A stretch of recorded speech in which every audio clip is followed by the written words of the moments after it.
어저께 하늘의 책들을 공부하다가 그만뒀습니다. 다시 한번 우리 보겠습니다. 하나님께서 심판을 하시는데 그 심판의 근거가 책들이라고 그랬습니다. 그래서 하늘에는 생명책과 기념책과 죄를 기록한 죄책과 그리고 사망책이 있는 것으로 이렇게 기록된 것 같습니다. 이 성경에는 생명책, 기념책 이렇게 나오는 것 같아요. 그러나 이제 우리 영감의 글에는 이 생명과 반대되는 이 사망책도 나오고 이 죄를 기록한 그런 것들이 있는 것 같습니다. 한번 보겠습니다. 우리 각시대 대쟁투에 보니까 생명책에는 하나님을 변함없이 섬겨온 모든 사람들의 이름이 기록되어 있다. 예수님께서는 제자들에게 너희 이름이 하늘에 기록된 것으로 기뻐하라. 누가복음 10장 20절 고 말씀하셨다. 다니엘 12장 1절을 보면 개국 이래로 그때까지 없던 환난의 띠를 미리 보면서, 이때는 야곱의 환난입니다. 이 환난은 무릇 책에 기록된 모든 자가 구원을 얻을 것이라. 여기서 말하는 이 책은 생명책을 말하는 것입니다. 그리고 요한은 그 이름이 어린 양의 생명책에 기록된 자들만이 하나님의 성에 들어갈 수 있다고 했죠. 이 성은 새 예루살렘 성이고, 이 생명책 앞에 누가 이 생명책 앞에 이 생명책에 기록되는가? 이 어린 양하고 관계가 있다는 것이죠. 이 어린 양의 생명책이라는 말을 우리는 잘 기억해야 될 것 같습니다. 그러면 이 생명책은 우리가 착한 일을 많이 한 사람들이 기록되는가? 이 생명책은 원래 누가 이름이 기록될 것 같아요? 우리 성도님들. 예. 그래서 한번 보겠습니다. 또 그들이 하나님과 그리스도의 제사장이 되어 1000년 동안 그리스도로 더불어 왕노릇하리라.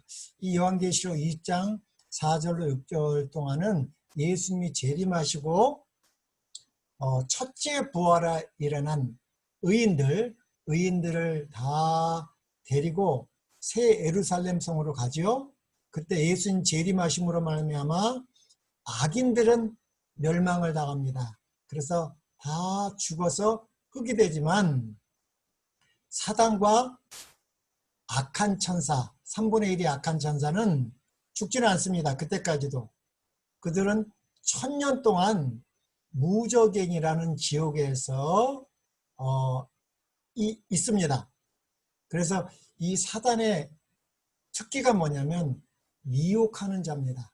사단은 미혹하는 것이 잡이었는데 이제 의인들은 다 예수님의 재림과 함께 새 예루살렘 성으로 가버렸고 악인들은 다 죽었기 때문에 1000년 동안 미혹할 거리가 없지 않습니까? 그러나 이 사단이가 거의 이 지구에서 6000년가량 자기가 하나님인 척 했습니다. 그럼 네가 하나님이면 하나님의 특징이 뭡니까? 창세기 1장 1절에 보니까 하나님의 특징이 뭔지 나오죠? 태초에 하나님이 천지를 창조하면 하나님인 것입니다. 예, 무에서 유를 창조하면 하나님인 것입니다.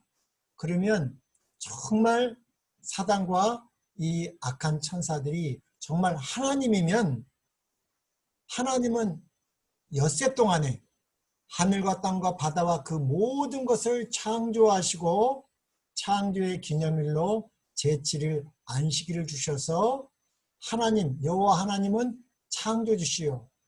우리 보이는 것이나 보이지 않는 것들은 다 피조물을 증명하고 인정하는 것이 예배입니다. 그것이 안식일 예배입니다. 그러나 이 사단은 그 창조주를 인정하지 않고 자기가 스스로 하나님이 처했기 때문에 하나님께서 이 1000년 동안 창조하라고 한번 해보는 것입니다. 근데 사단이 할 수 있을까요? 예, 이것이 확실한 거짓이라는 것을 알게 되고 사단이 가장 힘든 것이 이 천년무적행입니다. 왜? 미혹할 거리가 없기 때문에. 그래서 요한계시록 20장 4절로 6절은 이 첫째 부활에 일어난 의인들이 그 하나님의 나라, 예, 하나님과 그 하나님의 나라에서 하나님과 그리스도의 제자장이 되어 천년도록 왕노릇한다는 말은 뭐예요? 심판하는 권세를 받았다는 것이죠. 그래서 사도 바울은 고린도전서 6장 2절에 성도가 세상을 판단할 것을 너희가 알지 못하느냐 해서 이 악인들뿐만 아니라 이 악한 천사들까지도 우리 첫째 부활에 일어난 의인들이 이 심판한다는 걸 말했습니다. 그 예언한 말은 이때를 지적한 것이다. 고린도서 6장 2절에 나온 거. 그들은 이 첫째 부활에 일어난 그 의인들은 그리스도와 함께 악한 자들을 심판하고 율법전 곧 성경에 비추어 그들의 행위를 조사하여 육신의 행위에 따라 모든 사건을 결정할 것이다. 그리고 그 행위를 따라 악한 자가 받아야 할 형벌이 정해져서 사망책에 있는 그들의 이름 안에 기록된다. 그래서 우리가 이 사망책이라는 것이 있는 것 같습니다. 또 세 번째는 하나님 앞에는 기념책이 있으며 거기에는 누가 기록되느냐. 이 말라기 3장 16절에 보니까 여호와를 경외하는 자와 그 이름을, 이 하나님의 이름 여호와를 존중히 여기는 자들의 선한 행실이 기록되어 있다. 믿음에서 나온 그들의 말이 어떻게 나왔어요? 믿음에서 나온 그들의 말. 사랑도 뭐예요? 믿음에서 나온 사랑의 행위다. 행위가 다 하늘에 기록된다. 그러니까 우리의 말과 사랑이나 행동 뭐든지 어떻게 해요? 믿음을 따라야 하라는 것입니다. 우리 로마서 14장 이 마지막 절에 보면 믿음으로 행하지 아니한 모든 것이 죄라고 그랬습니다. 예. 그래서 우리 믿음으로 행한다는 말을 로마서 14장 23절 보면 의심하고 먹는 자는 정죄되었나니 이는 믿음을 따라 하지 아니하였기 때문이라. 믿음을 따라 하지 아니한 것은 다 죄라고 그랬습니다. 그래서 우리 말도 믿음을 따라, 사랑의 행위도 믿음을 따라 한 것은 다 하늘에 기록된다. 하나님의 기념책에는 의로운 행위가 빠짐이 없이 영원히 기록된다. 거기는 유혹을 물리친 것, 악을 이긴 것, 부드러운 자비로 표현한 말이 모두 자세히 기록된다. 그리고 모든 희생적 행위와 그리스도를 위하여 받은 고난과 슬픔이 모두 기록된다. 이 기념책에 그렇게 기록된다고 했습니다. 또 여기에 보니까 거기에는 또한 사람들의 죄악을 기록한 책이 있다. 그래서 이게 죄책이죠.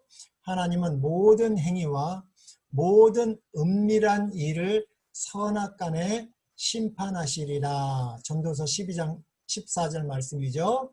구주께서는 사람이 무슨 무익한 말을 하든지 심판날에 이에 대하여 신문을 받으리니 내 말로 의롭다함을 받고 내 말로 정죄함을 받으리라. 마태복음 12장 36절로 37절 말씀하셨죠.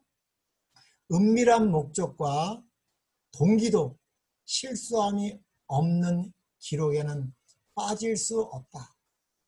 예, 이 동기, 왜냐하면 하나님께서는 어두운 데에 감추인 것들을 드러내고 마음의 뜻을 나타내시기 때문이다. 그래서 이 생명책, 사망책, 기념책, 이 죄책들 있죠. 그래서 심판 때에 기록한 책들을 펼치면 예수님을 믿는 모든 사람들의 생애가 하나님 앞에 나타난다. 우리의 누구요? 대언자 대신 그리스도께서는 이 세상에 처음 생존한 사람들로부터 시작하여 지금 살아있는 사람들에 이르기까지 각 시대의 모든 사람들의 사건을 제시하신다. 각 사람의 이름이 불리어지고 모든 사건이 세밀히 검토된다. 그런데 어떤 이름은 간합되고 어떤 이름들은 거절된다. 누구든지 회개하지 않고 용서받지 못한 채 기록책에 죄를 남겨두고 있으면 그들의 이름은 생명책에서 지워지고 그들의 선행의 기록도 하나님의 기념책에서 지워질 것이다. 그러나 진심으로 죄를 회개하고 무엇으로요? 믿음으로입니다. 예, 믿음으로 그리스도의 피, 이것이 새 언약의 피죠.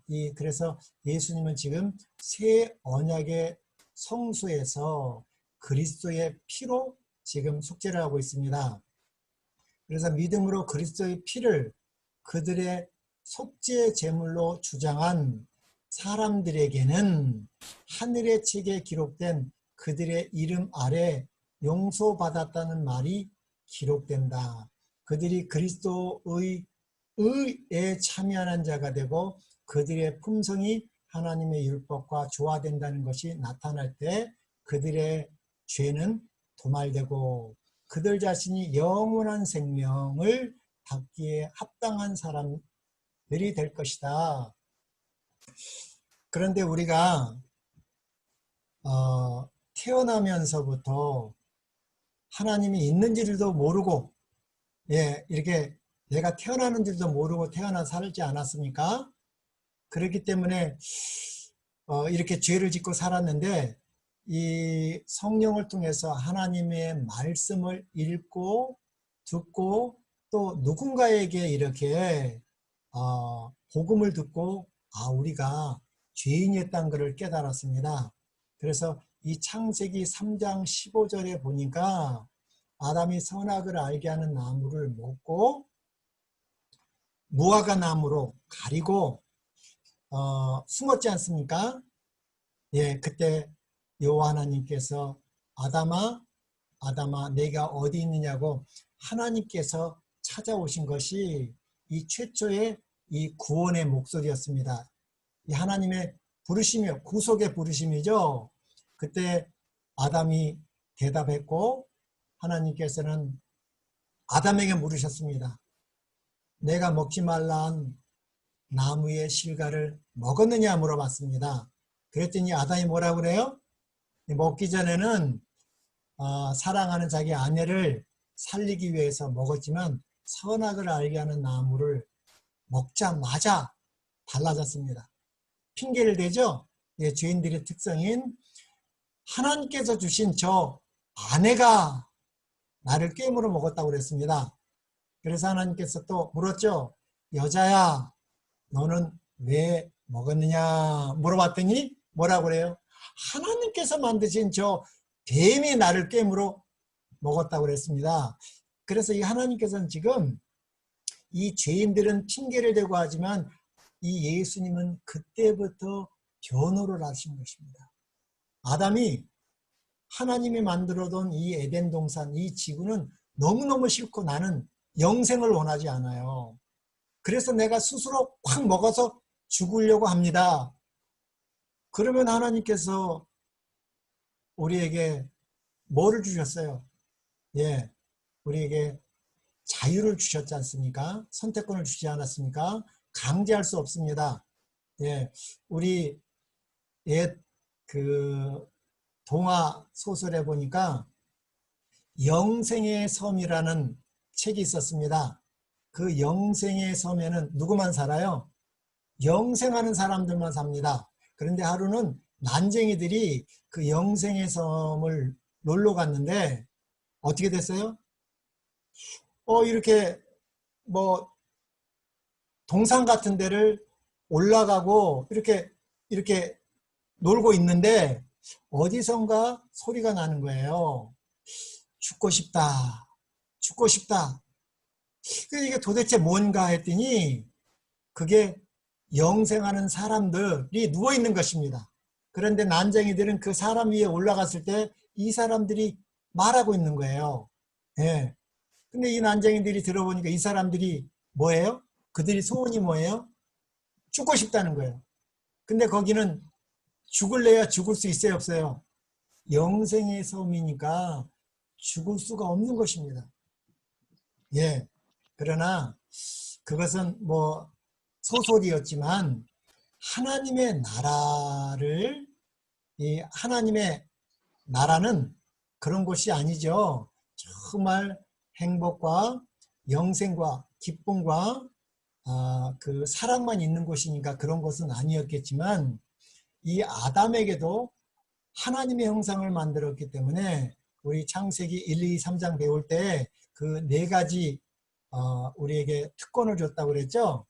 예, 정서와 또 능력과 또 임의로 먹을 수 있는 자유와 선택권을 주셔서 우리에게 선택의 자유를 주었습니다. 그러나 이 아담은 일부러 죽은 것이 아니에요. 일부러 죽은 것이 아니라 로마서 5장 12절에 우리가 그때도 살펴본 대로 죄는 아담 스스로 나온 것이 아니라 들어왔다고 그랬습니다. 로마서 5장 12절에 보니까 이렇게 나와 있습니다. 그러므로 한 사람으로 말미암아 죄가 세상에 들어오고 죄로 말미암아 사망이 들어왔나니 이와 같이 모든 사람이 죄를 지었으므로 사망이 모든 사람에게 이르렀느니라. 이 로마서는 그 당시 사람만 말하는 게 아니죠. 여기서 벌써 과거형입니다. 모든 사람이 죄를 지었어요. 우리는 2000년에 태어났으면 태어나지도 않는데 그래서 우리가 이 로마서 5장 12절에 보니까 죄는 반드시 아담하고 여자가 스스로 나는 에덴 동산 싣고 하나님이 준 이 하나님의 형상과 영생을 원하지 않아서 먹은 것이 아니라 그것은 누구요? 예, 이 뱀을 매개체로 한 사단이 어떤가요? 미혹해서 된 것입니다. 일부러 선악을 알게 하는 나무를 먹은 것이 아니라 그래서 이 예수님께서는 이 구속의 부르심으로 아담을 부르시면서 변호하시는 것입니다. 아담이 하나님의 나라가 싫어서 선악과를 먹었는데 그걸 강제로 살려놓는다는 것은 그거는 하나님이 주신 기능이 아니지 않습니까? 그래서 이 하나님께서 물으시는 것입니다. 아담에게 물으는 거죠. 예, 누가 이 나무의 실과를 먹게 하였느냐? 여자가 먹었다고 그랬죠. 그래, 네가 스스로 먹은 것이 아니라 어떻게 해요? 여자에게 왔구나. 그럼 여자는 너 왜 먹었느냐? 여자도 어떻게 돼? 핑계는 냈지만 예, 하나님께서 만드는 저 뱀이 나를 깨물어. 그래서 로마서 5장 12절 말씀처럼 어떻게 해요? 한 사람으로 말미암아 죄가 세상에 들어온 것입니다. 이 유혹자를 통해서. 그래서 창세기 3장 14절에 하나님께서 뱀을 저주하면서 창세기 3장 15절은 누구에게 선언하는 거예요? 예, 아담하고 아담의 아내하고 직접적으로 말하는 것이 아니라 창세기 3장 15절은 뱀에게 하는 것입니다. 창세기 3장 15절이 원복음이라고 그랬습니다. 첫 은혜의 언약이라고 그랬고 첫 예언이라고 그랬습니다. 다시 한번 제가 읽겠습니다. 이 창세기 3장 14절에 보니까 여호와 하나님이 뱀에게 이르시되, 이 남자와 여자가 이렇게 핑계를 남한테 돌리지 않습니까? 12절에는 아담이 이르되 하나님이 주셔서 나와 함께 있게 하신 여자가 그 나무의 열매를 내게 주므로 내가 먹었습니다. 그러니까 스스로 먹은 건 아니잖아요. 그래서 예수님은 그때부터 대언자이십니다. 예, 맞아. 그 여자가 너에게 줬구나. 그리고 13절에는 여호와 하나님이 여자에게 이르시되 내가 어찌하여 이렇게 하였느냐? 여자가 이르되 뱀이 나를 꿰므로 내가 먹었나이다. 그렇지. 누가 깼어요? 이 뱀이 꿰므로 먹은 겁니다. 그제 속아서. 그러나 14절에 여호와 하나님이 뱀에게 이르시되 내가 이렇게 하였으니 내가 모든 가축과 들의 모든 짐승보다 더욱 저주를 받아 배로 다니고 살아있는 동안 흙을 먹으리라. 왜 이때 뱀에게, 이 뱀은 사단이죠? 회개할 기간을 안 줘요? 예, 그것은 하늘에서 예수님이 하루가 천년같이 탄식하시면서 회개하고 돌아오라고 했지만 사단은 회개하지 않고 그 은혜의 기간이 끝났을 때 어디요? 하늘에서 스스로 떠났습니다. 예, 그것이 요한계시록 12장 얘기입니다. 그리고 나서 창세기 3장 15절은 이 여자의 후손인 예수님과 뱀, 곧 사단하고의 대쟁투를 말하는 것입니다. 그래서 이 쟁투에는 아담과 아담 안에 태어난 모든 사람을 말하는 것입니다.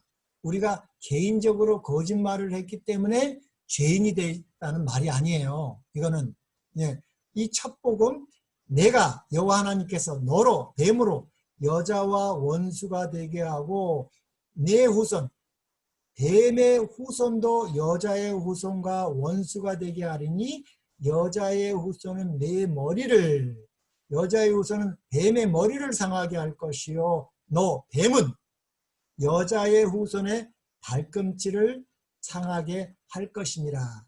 그래서 이것이 선악의 대쟁투를 말하는 것입니다. 선이신 누구시고요? 예수님이시고, 악이신 누구예요? 사단과의 이 전쟁이라는 것입니다. 그래서 이것이 첫 복음이고 이것이 첫 은혜의 언약이고 이것이 첫 예언이라는 걸 제가 강조를 하는 것입니다. 이것은 예수님하고 사단하고 싸우는 것입니다. 그러니까 결국 예수님이 누구를 이겨야지 우리가 구원받는다는 거예요. 우리 개인적인 것이 아닙니다. 먼저는. 예. 그리고 나서 우리도 죄를 졌겠지만 일단은 예수님하고 사단하고 싸움이고 예수님이 사단을 이길 때 이 사단이 죄의 주체자이기 때문에 이 사단이 없어지지 않는, 사단과 그의 악한 천사들이 완전히 없어지기 전에는 죄가 안 끝난다는 것입니다. 그래서 이것을 선악의 재쟁투로 갖고 그것을 이길 수 있는 방법이 그리스도의 피고 이 죄의 도말은 그렇기 때문에 누구와 관련이 있어요? 사단이 없어져야지 이 죄의 도말은 없어진다는 거예요.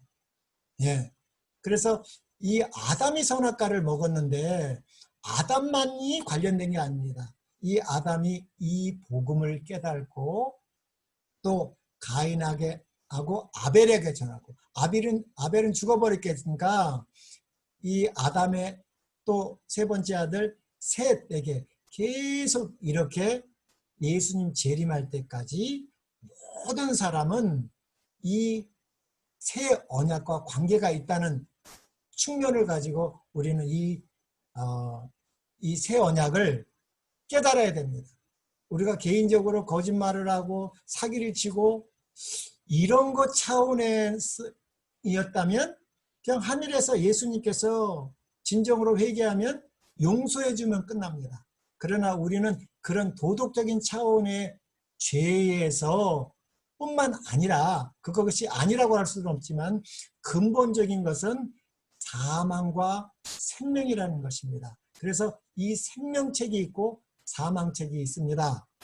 그래서 이 생명책에는 누구의 이름이 기록되었느냐, 제가 그렇게 질문했죠. 그것은요, 우리가 사망이 된 것이 우리가 태어나면서부터 뭐 거짓말하고 그렇게 태어나지 않았습니까? 근데 성경에는 우리가 태어나면서부터 죄인이고 죽은 자라고 나오지 않습니까? 그렇기 때문에 이 생명책은 예수님이 십자가를 통해서 사망의 세력을 잡은 자 마귀에게 승리하셨을 때 아담 안에서 죽은 모든 사람들은 묻지 않고, 우리가 죄인 된 것도 어떻게 해요? 우리가 아담 안에서 근본적으로 죄인이 되어서 태어나지 않습니까? 그래서 이 생명책은 누가 기록된다고 그랬어요? 생명 있는 자들의 이름이 기록되는 책이 이 생명책이고, 그것은 예수님의 피로 말미암아 사단을 이겼을 때 모든 사람은 이 생명책에 기록되는 것입니다. 이 생명책에 기록됐고, 이 생명책에 그러면 누가 이름이 지워지는가? 그 이름이 지워지면 그것은 사망책에 기록되는 것입니다. 그래서 이 책들을 살핀다는 말이 무슨 말인지 우리는 다시 한번 생각해 봐야 됩니다. 그러면 이 생명책에 기록된 모든 인류의 생명책이 다 기록됐잖아요. 누구든지 믿든 안 믿든지 모든 사람이 이 생명책에서 이름이 기록됩니다. 이것과 마찬가지로 모든 사람은 악인이나 의인이나 착한 사람이나 예쁜 사람이나 상관없이 다 부활합니다. 예, 그 부활하는데 순서가 다를 뿐입니다. 첫째 부활에 일어나는 사람은 그리스도의 피로, 예수님의 피, 이 새 언약을 믿음으로 주장하는 자들은 어떻게 되고요? 죄의 용서를 받기 때문에 이 생명책에 이름이 흐리지 않고, 이 그리스도의 피를 믿음으로 주장하지 않고 자기의 의로, 이 도덕적인 선, 이런 거를 주장한 사람들은 결국은 어떻게 된다요? 예, 이 생명책에서 사망의 책으로 옮겨가는 것입니다. 그래서 다시 한번 좀 이렇게 보겠습니다. 왜 이 재림 전에 먼저 심판이 있는가? 예, 이것은 왜 내가 아담 때문에 영원한 둘째 사망을 죽어야 돼? 아닙니다. 그 아담 때문에 우리가 죄인 되어서 죽은 자로 태어났기 때문에 썩어짐의 종노릇, 죽은 행실을 했지만 누가요? 이 마지막 아담, 예수님이 십자가에서 아담과 아담 안에 죽은 우리의 둘째 사망을 해결하시고 예수님이 스스로 부활하셔서 나는 부활이요 생명이니 나를 믿는 자는 죽어도 살겠고, 그래서 이 모든 사람이 무슨 책에 기록돼요? 예, 생명책에 이름이 기록된 것입니다. 그것을, 이 새 언약을 예수님이 이름을 믿지 않았기 때문에 이 재림 전 심판이 있는 것입니다. 네, 이것을 주장하는 모든 믿음으로 그리스도의 피를 주장하는 자들을 변호하기 위하여 이 예수님의 재림 조사 심판이 있는 것입니다. 자, 약 1800년 동안 성소의 첫 칸에서 이 봉사 사업이 계속되었다. 이것은 뭐냐면 2300주야 안에는 또 하나 있다고 그랬죠? 예, 시작이 70일에와 2300주야의 시작은 같습니다. 그리고 70일에는 특별히 누구에게요? 유대인들의 은혜의 기간입니다. 예, 그때가 끝날 때가 AD 34년 스테반이 돌 맞아 죽을 때 하늘 성소를 본 거죠. 그것이 새 언약의 성소를 봤을 때 예수님이 쓰신 모습이라고 그랬잖아요. 그때가 AD 34년부터 1844년 10월 22일까지가 1800 정확하게는 10년입니다. 그래서 여기서 약 1800년 동안 예수님이 무슨 봉사요?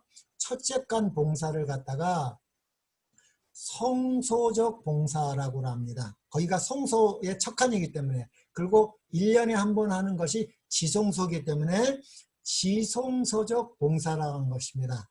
그래서 예수님은 약 한 1800년 동안 성소적 봉사죠. 그 성소적 봉사는 죄인들의 죄를 어디로 옮기는 거예요? 하늘 성소로 옮기는 것입니다. 그래서 우리의 죄가 없어진 게 아니에요. 예, 우리의 죄가 하늘 성소에 옮겨진 것이고 그 죄가 도말돼야 되는 것입니다. 예, 그래서 그 죄가 도말될 때에 그 모든 죄는 사단에게 전가되는 것이죠. 그것을 말하는 것인데, 그래서 이 첫째 칸 봉사, 성소적 봉사에서 회개한 죄인들은 그들을 위하여 애소하시는 뭐요? 그리스도의 피, 이것이 새 언약의 피입니다. 이 새 언약의 피로 말미암아 죄의 용서를 얻고 아버지께 가나되었으나 그들의 죄는 여전히 어디에요? 예, 기록책에 기록되어 있다고 그랬습니다. 이 기록책은 나쁜 게 아니죠.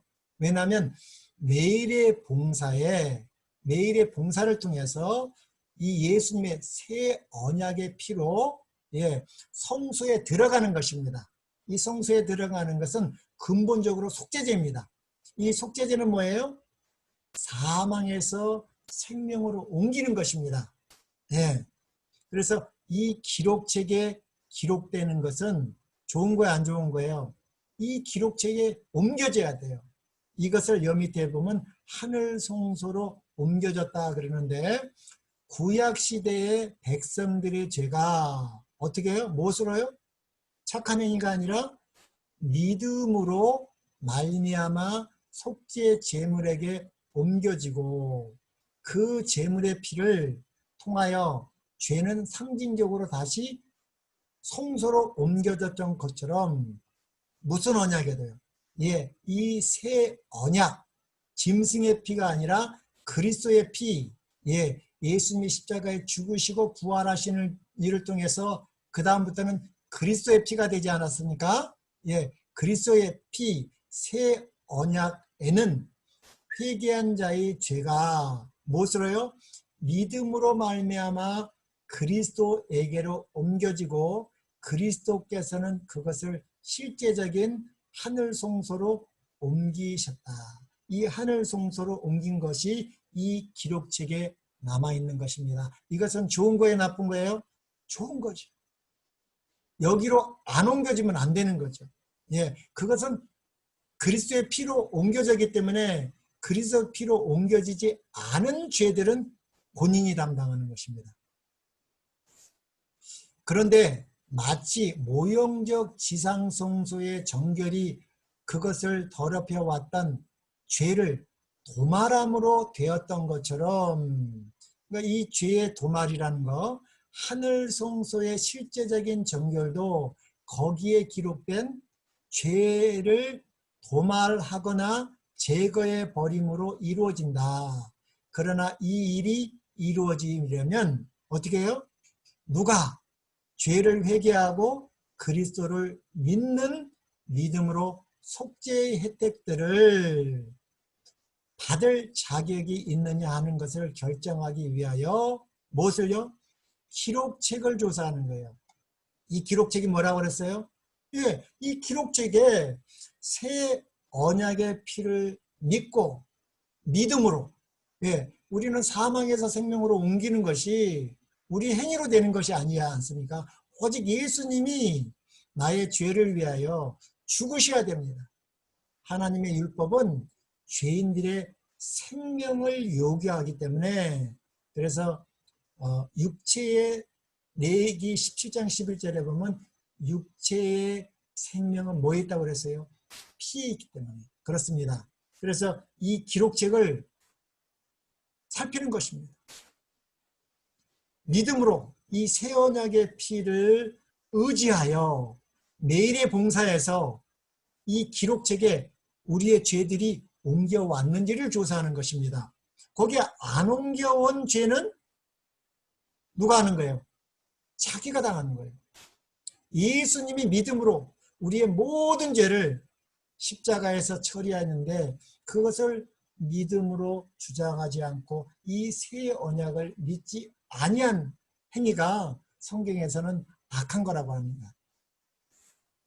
그러므로 이 성소의 정결에는 뭐요? 조사하는 일, 곧 심판하는 일이 포함되어 있다. 이 일은 그리스도께서 당신의 백성을 구원하기 위하여 재림하시기 전에 이루어져야 됩니다. 재림할 때는 우리에게 뭘 주시려고? 상을 주시러 오시는 거기 때문에 상 주시기 전에 반드시 뭐가 있어야 돼요? 이 조사하는 일, 심판하는 일이 있어야 되죠. 그래서 재림하시기 전에 이루어져야 한다. 왜냐하면 주님께서 오실 때, 재림하실 때는 각 사람의 행위대로 갚아주실 상급을 가져오실 것이기 때문이다. 그래서 우리 윌리엄 밀러와 재림 신자들은 이 첫째 천사와 둘째 천사의 기별을 정할 때 주님께서 이 상급을 주시려 이 땅에 오시는 줄 알았죠. 악인들을 멸하러. 그래서 요한계시록 22장 12절에는 보라 내가 속히 오리니 내가 줄 상이 내게 있어 각 사람에게 그의 일한 대로 갚아주리라. 예수님은 더디 오세요? 속히 오세요. 2000년의 사도 바울이나 제자들도 예수님 더디 온다고 하지 않았습니다. 속히 온다고 그랬습니다. 그건 뭐예요? 예, 이 역사적 종말로 보면 안 되는 거예요. 우리 개인적 종말로 우리는 예수님은 속히 온다는 것입니다. 이 마태복음 22장에도 똑같은 이 비유가 있습니다. 이 결혼에 대한 동일한 상징이 이 마태복음 22장에 소개되었는데 거기서도 이 조사 심판이 혼인 애식보다 먼저 진행되는 것을 이게 나타나 있습니다. 우리 마태복음 22장을 잠깐 보면 이렇게 나와 있습니다. 이 임금이 이 혼인 잔치를 열었습니다. 마태복음 22장 1절로부터 보면 예수께서 다시 비유로 대답하여 이르시되 천국은 마치 자기 아들을 위하여 혼인 잔치를 베푼 어떤 임금과 같으니 그 정도를 보내어 그 청한 사람들을 혼인 잔치에 오라 하였더니 오기를 싫어하거늘 다시 다른 종들을 보내며 이르되 청한 사람들의 이르기를 내가 오찬을 준비하되 나의 소와 살찐 짐승을 잡고 모든 것을 갖추었습니다. 이 임금 아버지 하나님은 이 예수님과 이 아들과 이 혼인잔치하기 위해서 우리가 준비하는 것이 아니라 누가 다 준비했어요? 이 임금님께서 모든 것을 갖추었으니 혼인잔치에 오소서 하라 하더니 그들이 돌아보지도 않고 한 사람은 자기 밭으로 한 사람은 자기 사업하러 가고 그 남은 자들은 종들을 잡아 모욕하고 죽이니 임금이 노하여 군대를 보내어 그 살인한 자들을 진멸하고 그 동네를 불사르고 이에 종들에게 이르되 혼인잔치는 준비되었으나 청한 사람은 합당하지 않도다. 생명책에는요, 새 언약의 피로 모든 사람이 기록되어 있었습니다. 여기도 똑같이 모든 것을 하나님께서 준비해 놓았습니다. 그래서 또 이렇게 말합니다. 9절에 내 거리 길에 가서 사람을 만나는 대로 혼인잔치에 청하여 오라 한데 10절 종들이 길에 나가 악한 자나 선한 자나 만나는 대로 모두 데려오니 혼인잔치에 손님들이 가득하더라. 여기 보니까 제 생각에는 악한 자들을 데려와야죠. 예수님은 누구를 부르러 왔습니까? 의인을 부르러 온 것이 아니라 죄인을 부르러 왔다고 누가복음 5장에 나오지 않습니까? 근데 왜 선한 자를 부르냐 이거예요. 악한 자만 잡아와야지. 예. 그래서 이 성경에는 근본적인 이 히브리서 6장 1절에도 그리스도의 도의 초보가 제일 먼저가 뭐였습니다? 죽은 행실을 회개하는 것입니다. 거짓말한 것이 아니라 무슨 행실이요? 죽은 자, 죽었기 때문에 죽은 짓을 하는 것입니다. 예. 이게 죽은 짓, 썩는 짓을 안 하려면 먼저는 어떻게 된다는 거예요? 이 죽은 자가 살아나야지 죽은 짓을 안 하죠.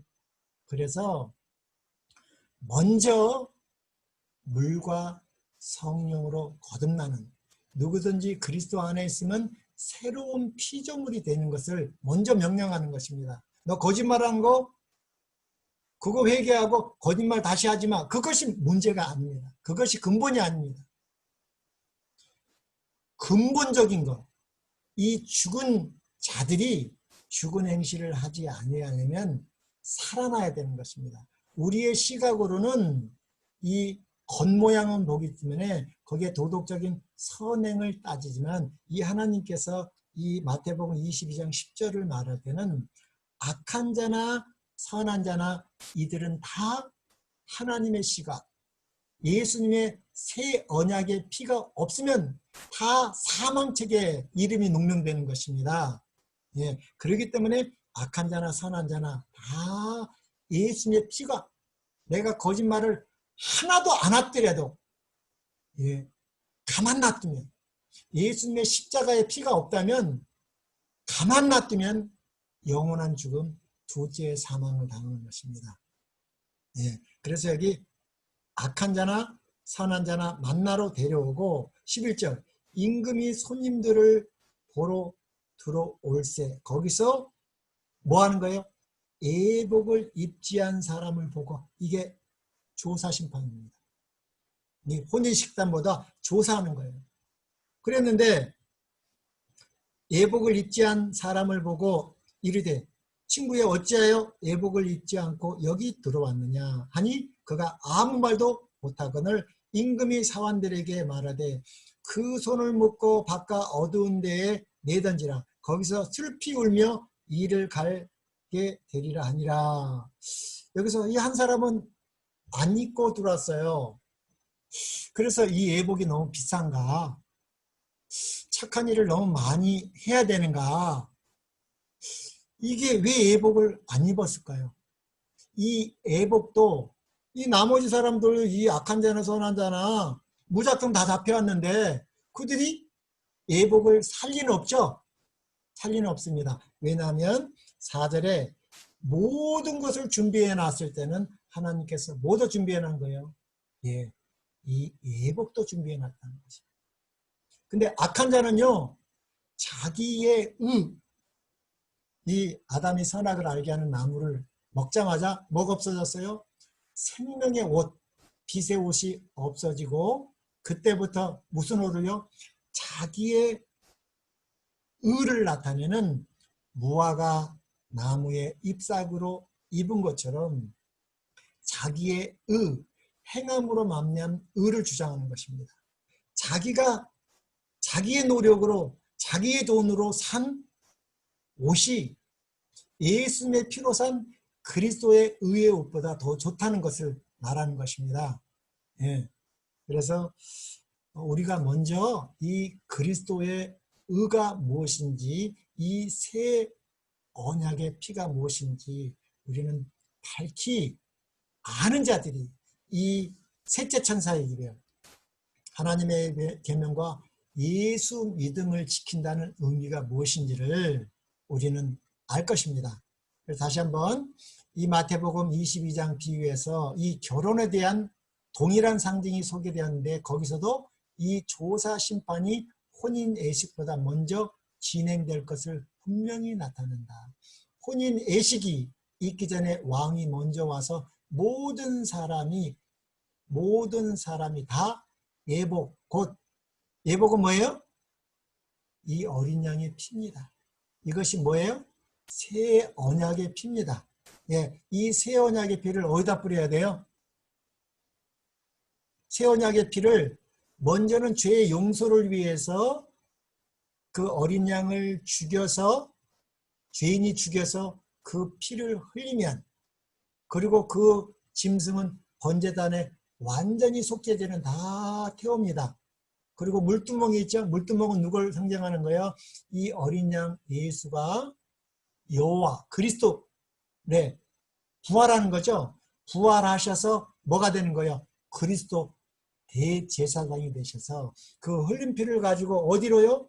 하늘 성소로 가셔서 언제까지? 1844년까지 그 휘장에 뿌리지 않습니까?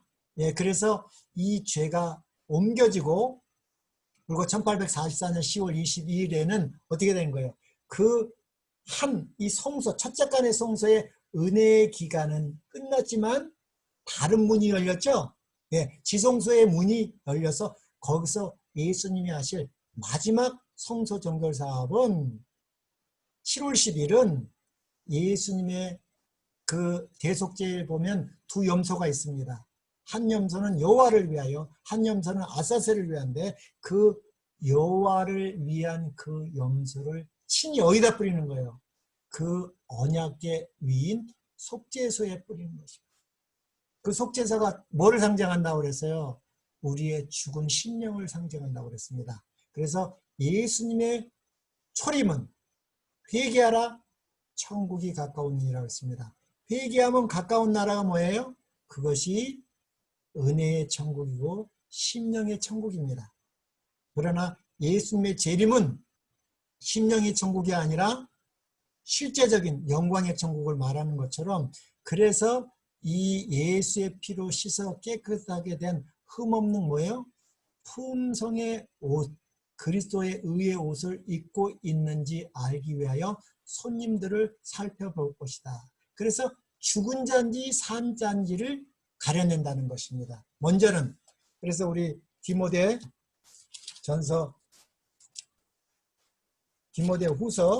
4장 1절에도 이렇게 나왔습니다.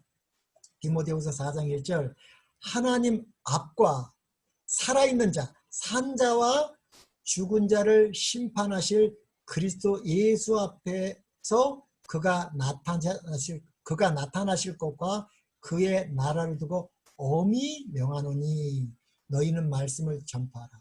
그래서 이 산자와 죽은 자에 대한 것에 대해서, 그래서 이 마태복음 22장 11절에도 이 예복에 대한 것, 요한계시록 7장은 14만 4천도 이 예복에 대한 것.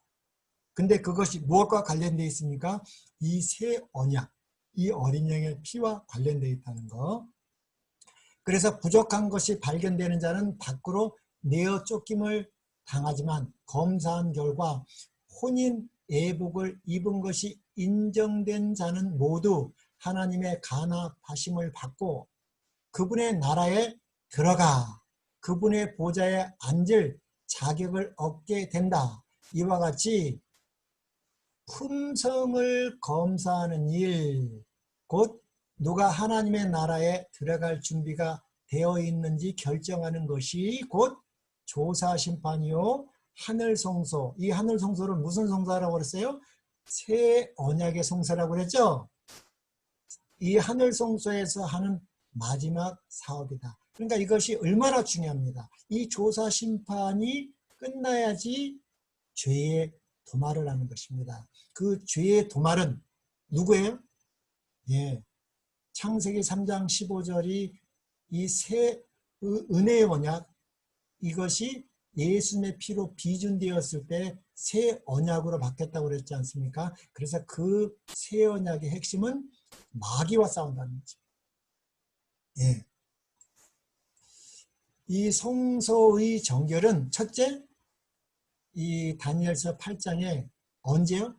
정한 때 끝에 성취한다고 그랬죠? 그 정한 때 끝, 2300주야 끝, 그러니까 1844년 10월 22일 이후, 예, 지성소 봉사를 말하는 거죠. 그리고 두 번째, 어디에서 이루어져요? 이 성소정은 하늘에서 진행되는데, 그것이 다니엘서 7장 9절에 하늘 심판을 말하는 것이고, 세 번째는 재림 전에 성취된다. 그래서 이 대속제일 7월 10일 나팔절을 불었고 7월 10일에는 핵심이 두 염소입니다. 이 두 염소를 제비 뽑아서 한 염소는 누구를 위하여? 여호와를 위하여 죽임을 당합니다. 그러나 이 염소에게는 안수를 하지 않죠. 예, 우리가 이 매일의 봉사에는 이 어린 양을 잡을 때 죄인이 뭐예요?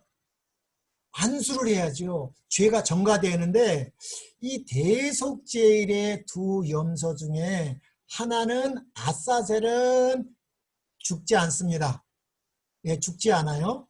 그러나 죽이는 염소는, 여호와를 위한 염소는 안수를 하지 않고 죽입니다. 왜냐하면 매일의 봉사는 뜰에서 뭐 하는 거예요? 뜰에서 성소로 죄를 옮기는 것이고, 대속죄일 날 이 여호와를 위한 염소는 안수하지 않는 이유는 죄를 어떻게 해요? 지성소로부터 죄를 가지고 나오는 거기 때문에 죄를 안수한 염소를 피를 쓰면 안 되는 것입니다. 그래서 그날은 모든 성소에 이 죄가 옮겨왔기 때문에 그 성소 정결하기 때문에 그 모든 죄를 피를 통해서 가지고 나와서 그 죄의 창시자인 누구에게? 이 마귀 아사셀에게 전가하는 것입니다. 그거를 또 속죄라고 불렀습니다. 우리 죄를 용서하는 속죄가 아니라 죄의 창시자에게 그의 모든 죄의 결과를 담당시키는 의미로 그거를 또 속죄라고 부릅니다. 예. 그래서 이 염소, 아사셀 염소는 죽이지 않습니다. 그래서 이 염소가 에게 모든 죄가 전가됐을 때 그것이 죄의 도말이고, 그리고 나서 이 아사셀은 무인지경으로 보존해지는데 그것이 천년 무저갱입니다. 천년 무저갱. 그래서 예수님은 이 대속제일에 이 그 염소의 피가 아니라 예수님의 피로 이 언약궤 위인 이 속죄제, 이 언약궤는 우리의 1차적으로 심령을 상징한다고 그러지 않습니까? 예. 그래서 이 피를 뿌리는 것입니다. 죽은 자가 살아나는 길은 다른 방법이 없습니다. 예수님의 피 흘렸다는 것은 예수님이 영원한 생명을 버리셔야만이 우리의 둘째 사망을 피할 수 있기 때문에 그 길이 마귀가 죽는 것입니다. 마귀를 죽여야지 우리 심령에서 그 피를 믿을 때, 성령께서 우리 심령에 그 피를 뿌릴 때 마귀가 우리 심령에서 죽는 것입니다. 그래서 예수님이 이 땅에 나타나신 이유가 죄인을 구원하라고 했지만 항상 양면이 있다고 그랬습니다. 요한일서 3장 8절에는 예수님이 이 땅에 오신 것은 죄인을 구원하여 회개시키는 것이라고 그랬는데, 요한일서 3장 8절에는 죄를 짓는 자는 마귀에 속하나니 마귀는 처음부터 범죄함이라 하나님의 아들이 나타나신 것은 뭐예요? 죄인을 구원하는 것이 아니라 여기 마귀의 일을 멸하라 하심이라. 우리가 죄를 안 지려고 아무리 노력해 보십시오. 되나요? 안 돼요. 누가 있는 한 우리 심령에 마귀가 주인이 돼서 마귀의 종이 됐을 때는 이 마귀가 선한 척도 하게 합니다. 네, 도덕적으로 선한 착한 일도 하고 가난한 자도 도와주게 합니다. 그러나 그것은 마귀가 한 것입니다. 그러나 이 새 언약의 피를 믿을 때 우리 사도 바울이 간증했습니다. 사도 바울은 예수님을 만나기 전에는 자기가 최고 착한 율법의 의로는 흠이 없는 자라고 그랬습니다. 자기 죄를 책잡을 것이 있는가 살펴보라고 그랬습니까? 그렇게 도덕적으로 선하게 살았다는 것이죠. 그러나 예수님의 십자가, 이 새 언약을 믿었을 때 사도 바울이 갈라디아서 2장 20절을 고백했습니다. 그게 뭐예요? 그 유명한 내가 그리스도와 함께 십자가에 못 박히지 아니하면 누가 죽지 않으니까 사망의 세력을 잡은 마귀가 내 안에 있는 한 그것은 선한 행위 같지만 그거는 마귀 행위입니다. 그것을 죽일 수 있는 창세기 3장 15절 새 언약을 믿을 때만 사망의 세력을 잡은 자 마귀를 죽일 수 있기 때문에 예수님이 십자가에 죽으신 것입니다. 그것이 영원한 죽음 둘째 사망인 것입니다. 그거를 당하지 않는 한 한 영혼도 살아날 수가 없는 것입니다. 그래서 사도 바울은 내가 그리스도와 함께 십자가에 못 박혔나니 그런즉 이제는 내가 사는 것이 아니요 오직 내 안에 그리스도께서 사신 것입니다. 그리스도께서 내 안에 사실 때에 그것이 착한 행실입니다. 네, 사람들이 보기에 그것이 안식일을 지키는 것이 도덕적으로 볼 때는 세상 사람들은 의롭지 않지만 예수님이 시키는 것이 그것이 선한 행위인 것입니다. 네, 그것을 사망에서 생명으로 옮길 수 있는 것은 다른 방법이 없습니다. 사도행전 4장 12절에도 천하 인간에 다른 이름을 주신 적이 없습니다.